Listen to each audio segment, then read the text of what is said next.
According to the Native Americans' Facebook page, Oglala Chief Long Wolf, Shunkmanituhanska, had been historically forgotten for about 100 years, before in 1997 his name was mentioned in several newspaper articles.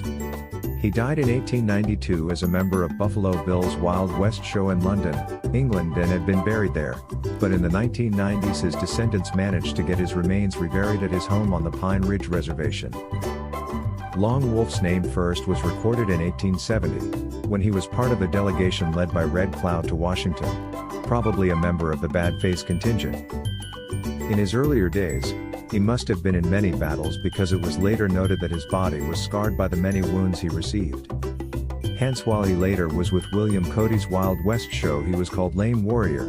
He was an Indian chief called Shugaman Ao Hosko or Long Wolf, nicknamed by the tribe of Oglala, Lame Warrior.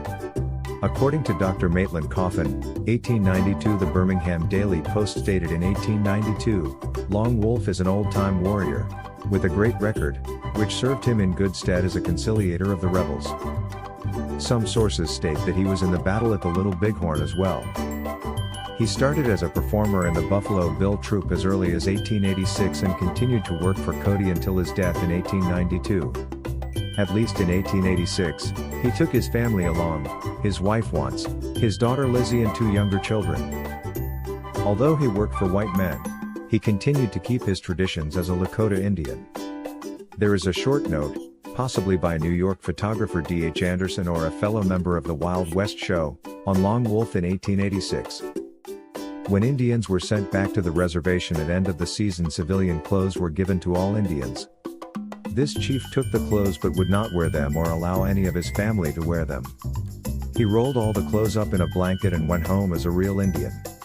Chief Long Wolf had very little to say to any of the Indians and could not speak English. This was in the fall of 1886. Handwritten on the back of a photo card by David H. Anderson, photographer of New York, he already was acknowledged as chief among the Wild West performers in 1886, alongside American Horse and Rocky Bear. Although later Lakotas like No Neck and Rocky Bear were more often cited as leaders of the show Indians, there are other sources that say that Long Wolf was the leading man of the Lakotas with Cody.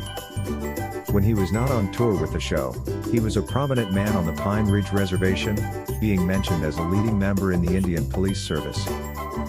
According to Sam Madra's excellent book Hostiles, The Lakota Ghost Dance and Buffalo Bill's Wild West, Oklahoma Press, he had been admitted to the West London Hospital on June 5, 1892. He died there 6 days later, 59 years of age, on June 11. While some sources say he caught a serious fever or pneumonia, Madras cites he died due partly to old age, and partly to the trouble caused by his numerous old wounds received in battle. He was buried in West Brompton Cemetery on June 13, 1892.